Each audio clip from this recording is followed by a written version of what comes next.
बाबासाहेब आंबेडकर साहेब, छत्रपती संभाजी महाराज या सर्वांना अभिवादन करतो. व्यासपीठावर उपस्थित असलेले आमचे मराठवाडा विभागीय अध्यक्ष अनिलराव पाटील साहेब, मुंबई ठाणे बृहन्मुंबई विभागीय अध्यक्ष मंगेश आवळे साहेब, राज्य अभियंता संघटनेचे महासचिव माननीय राजेश देशमुख साहेब, सोलापूर जिल्ह्याचे अध्यक्ष माननीय आनंद तोडकर साहेब, ज्यांनी हा कार्यक्रम यशस्वीरित्या पार पाडला आणि यशस्वी केला असे आमचे पाटील साहेब, तसेच लकर साहेब. या सगळ्याला मी मान का देतो, हे व्यासपीठावर बसाच्या अगोदर त्यांनी गेल्या 5-10 वर्षामध्ये जे कार्य करत असतात त्या कार्याचा हा उवापोह आहे.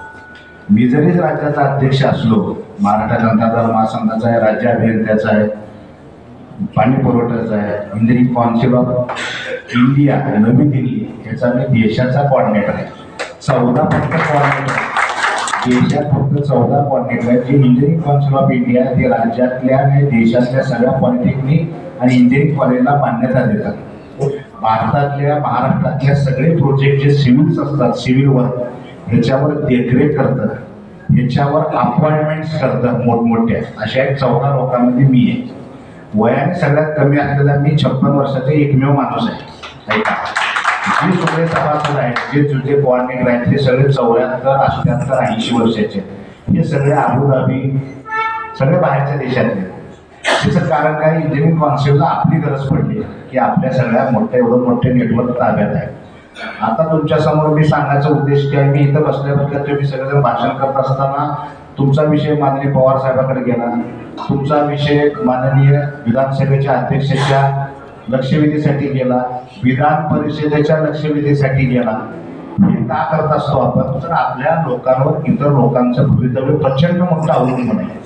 आपण जे 3 लाख लोक आहेत, ह्याच्यावर संख्या असलेली शेतीनंतरचा सगळ्यातला मोठा व्यवसाय हा कंत्राटदार आहे.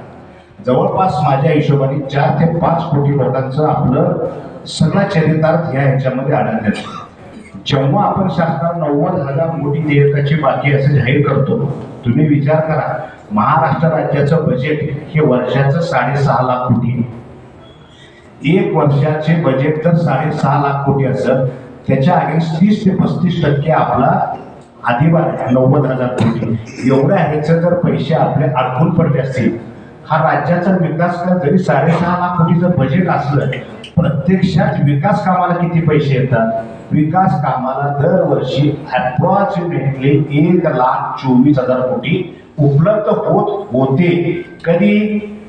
लाडकी बहीण याच्या अगोदर. आता लाडकी बहीण जशी आली तशी दर महिन्याला 48,000 कोटी तुमच्या यातनं कमी झाले. 1 लाखातनं 48,000 कोटी लागले तुमच्याकडे 40-50 हजार. त्या 40-50 हजार कोटीमध्ये तुम्हाला 32 डिपार्टमेंट चालवायचे राज्याचे. ऐका, 32 डिपार्टमेंट. आणि हा फक्त 32 डिपार्टमेंटपैकी 16 डिपार्टमेंट असे की हे ते विकासाचे कामं करणार. म्हणजे कोण आहे? सार्वजनिक बांधकाम आहे, जलजीवन आहे, ग्रामविकास आहे, समाज कल्याण आहे. माझ्या वनस विराम देतो. जय जिजाऊ. जय तारीखचा घोषित करू देतो. एक तारीख महिनाभरात घोषित करू देतो की ह्या तारखेला आमच्या जिल्ह्यात आम्ही बैठक घेऊ. त्या आमचे जे जिल्ह्यातले जे असतील त्यांना तुम्ही बोलवा आणि बैठक पण जाईल, काय पण करेल. बाहेरचा कोण करतो आपल्या त्याची घेणं नाही, पण जो संघटनेमध्ये आहे ना, त्यांनी संघटनेच्या चाकोरीतच राहू लागेल. संघटनेच्या चाकोरीच्या बाहेर जाऊन जो कोण स्वतःला राष्ट्रीय नेता समजत असेल त्यांनी त्यांच्या घरी जाऊ. घरचा बाजूचा शेजारचा कोण विचारत नाही, पण इथून आम्हाला कुणी सांगण्याचा प्रयत्न करू नका. त्यासाठी आम्ही काय कष्ट करतोय, काय भोगतो ते आमचा आम्हाला महाराष्ट्र जलजीवन मिशनच्या जवळपास 34 जिल्ह्याच्या प्रतिनिधींच्या सर्व बैठक पार पडला. या बैठकीत आम्ही 5 महत्त्वाचे मुद्दे आजच्या प्रेसमध्ये दिले की आम्ही महत्त्वपूर्ण देयक कसं आहे, वाढीव कंत्राटदारांनी कामं केली तर वाढीव एस्टिमेट मंजुरीचा आहे, त्या पद्धतीने दंडवाढ आहे, त्यानंतर इतर पद्धतीच्या अडचणी राज्य शासन निर्माण करत आहे. या सगळ्या 5 मागण्याबाबत आम्ही 14 डिसेंबर 2025 पर्यंत राज्याचे जे गुलाबराव पाटील मंत्री आहेत यांना आम्ही आज निवेदन देत आहोत. आणि त्या निवेदनचा आणि याचा सगळा 14 डिसेंबर 2025 पर्यंत विचार न झाल्यास राज्यातील सर्व जलजीवन विकासाची कामे आहेत ते 20 डिसेंबर पासून बेमुदत बंद करण्याचा निर्णय आजच्या 34 जिल्ह्यांच्या उपस्थितीमध्ये आपण हा निर्णय घेत आहोत. बरं, हिवाळी अधिवेशन सुरू होतं आहे 8 तारखेपासून. तुम्ही काम बंद करताय अधिवेशन संपल्यावर. हे प्रश्न अधिवेशनात मांडता आले नसते का तुम्हाला? हा जो प्रश्न आहे हे अधिवेशनच्या सुरुवातीच्या काळापासूनच चालू आहे, गेल्या 2 वर्षापासून. त्यासाठी आज सुद्धा आम्ही निवेदन गुलाबराव पाटील साहेब जे आहेत यांना सुद्धा आज आम्ही ईमेलच्या माध्यमातून निवेदन पोच करत आहोत, जेणेकरून ह्या 14 डिसेंबरच्या अधिवेशनच्या अगोदर याबाबत निर्णय व्हावा असं आम्ही विनंती पत्राकडे. या अगोदर सुद्धा महाराष्ट्र शासनाचे सचिव आहेत जे जलजीवन मिशनचे, यांच्यासोबत 2-3 बैठकी झाल्या. मंत्री महोदयांना सुद्धा गेल्या 6 महिन्यात कमीत कमी 7-8 निवेदन झाले, पण कोणत्याही पद्धतीची प्रगती न झाल्यामुळं आज आम्हाला हा नाईलाजास्तव निर्णय आजच्या छत्रपती संभाजीनगर बैठकीत घ्यावा. साधारण किती कोटी रुपयाचे बिलं थकलेले आहेत तुमचे? जवळपास 34,000 कोटी रुपयाची जलजीवन मिशनची बैठक म्हणजे देयता प्रलंबित आहे. सरकारला काही तुम्ही इशारा देणार आहे? सरकारला जो आज इशारा आम्ही हात दिला आहे की 34 जिल्ह्याचे आज जवळपास 500 ते 1000 कॉन्ट्रॅक्टर प्रेझेंट आहेत. यांची बिलं एवढ्या दिवसापासून 11 महिन्यापासून प्रलंबित आहेत, परंतु शासन देताना फक्त 10-25% 20% देत आहे. हे सगळे विषय शासन दरबारी मांडलेले सुद्धा आहेत, पण शासन या गोष्टीत गंभीर नसल्यामुळं 14 डिसेंबरपर्यंत आम्ही हे सगळं मागण्या मान्य करा असं आम्ही आज निवेदन गुलाबराव पाटील राज्याचे सचिव जे आहेत आणि मंत्री आहेत यांना सुद्धा आम्ही आज देत आहोत. गेल्या वर्षी विधानसभा झाली, कालच्या तारखेमध्ये 1 वर्ष पूर्ण झालं आहे. विधानसभेच्या वेळेस पण तुम्ही काही त्यांना रसद पुरवली असेल ना निवडणुकीसाठी पॉलिटिशियन पार्टीने? नाही, आमची महाराष्ट्र कंत्राटदार महासंघ राज्य अभियंता संघटना किंवा ही संघटना ह्या याच्यापासून आधीच आहे. आम्ही जे करतोय ते पोटतिडकीने कंत्राटदारासाठी बांधतोय, यापासून पहिल्यापासूनच आम्ही आधी.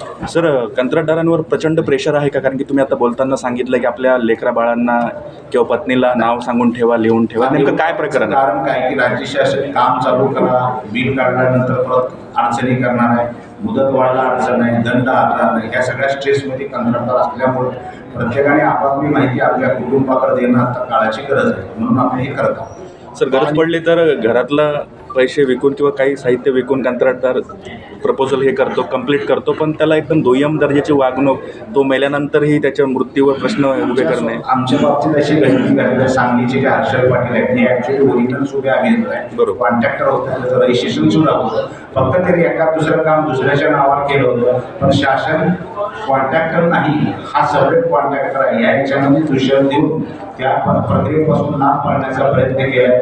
JP वर्मा म्हणून नागपूरचे आहेत, त्यांच्या बाबतीत सुद्धा असे झालेले आहेत. ही 3री आत्महत्या झालेली आतापर्यंत. यापुढील काळात शासनाकडे जर पैसे मिळाले नाही याच्यापेक्षा गंभीर परिस्थिती या राज्यामध्ये होईल. म्हणूनच आज छत्रपती संभाजीनगरमध्ये आम्ही जी बैठक केली त्या बैठकीला अत्यंत चांगला प्रतिसाद मिळाला. 34 जिल्ह्याच्या सगळ्या पदाधिकारी एक मात्र त्यांनी सांगितलं की काम बंद आंदोलन करायचं एक निर्णय घेतला. सर, तुमच्या मोबाईलला एक संदेश पडला, तू सांगत होते पदाधिकाऱ्यांना आता का तुमच्या मागणी मान्य झाली म्हणून बोलत होते, ते काय नेमकं तुमच्या मोबाईलला संदेश आलेला आहे? मी आता महाराष्ट्र शासनाचे जे लक्षवेधी जातात, लक्षवेधी त्या लक्षवेधीसाठी पाठपुरावा केला. त्यानंतर मी राष्ट्रवादीचे प्रवक्ते, प्रदेश प्रवक्ते सुनील माने यांना सुद्धा मी हे पत्र द्यायला लावले की जेणेकरून माननीय पवार साहेबांना सुद्धा हा विषय घेतो. त्यांनी सांगितले सोमवारी पवार साहेब दिल्लीला आहे, आमची बैठक आहे, तर बोलले हा विषय मी पवार साहेबांना सुद्धा मांडतो, तुमची विरोधी पवार साहेबांना विषय करावा लागतो. अशा प्रकारे सविस्तर चर्चा या बैठकीत सुद्धा झाली. सर, तुम्ही आता इशारा दिला आहे की तुम्ही आता बेमुदत याच्यावर बंदवर जाणार आहात. ग्रामीण यंत्रणा पूर्ण विस्कळीत होऊन जाईल तुम्ही जर हे पाऊल टोकाचं उचललं तर. तुमचे 34,000 कोटी रुपयाचे बिलं मिळाले नाहीत म्हणून तुम्ही आता ग्रामीण लोकांचं जीवन टांगलं टाकतायत का? नाही, आमचा हेतू तसा पहिल्यापासून नाही आहे, म्हणून तर आमचे कंत्राटदार गेले 4 वर्षापासून व्यवस्थित पद्धतीने काम करतात. पण शासनाने ही माझ्या समजण्याच्या पलीकडे आहे. शासन या बाबतीत गंभीर होत नसल्यामुळे नाईलाज असतो आम्ही माफी मागतोय. ग्रामीण जे कमी असतील जनता यांची माफी मागून आमच्या आंदोलनात तुमचा सुद्धा पाठिंबा असावा अशी आम्ही विनंती करतो. म्हणजे सर, तुम्ही 34 जिल्हा परिषदांचं काम बंद पाडणार आहात, सरळ सरळ म्हणजे नाकच दाबणार आहात तुम्ही सरकारचं. म्हणजे तुम्ही प्रचंड प्रेशरमध्ये आलात का? प्रचंड प्रेशरमध्ये आला असला तरी राज्यातील जवळपास हे जे 2-3 लाख कॉन्ट्रॅक्टर आहेत त्यांचे उपजीविकेचं साधन महत्त्वाचं आहे. या 2-3 लाखावर जवळपास 3 ते 4 कोटी लोकांचा व्यवसाय रोजगार अवलंबून आहे. एवढी मोठी यंत्रणा हा शेतीनंतर सगळ्यात मोठा व्यवसाय, तो व्यवसाय जर देशोधडीनं लागत असेल तर हे पाऊल उचलणं ही अत्यंत काळाची गरज आहे. प्रश्न एकदम जे शहरचा एक मोठा प्रश्न आहे ते वेळेवर भेटत नाही, मग याचा जिम्मेदार कोण? कशाचे? पाणी. इथला शहराचा जे पाणी प्रश्न आहे त्याचं पाणी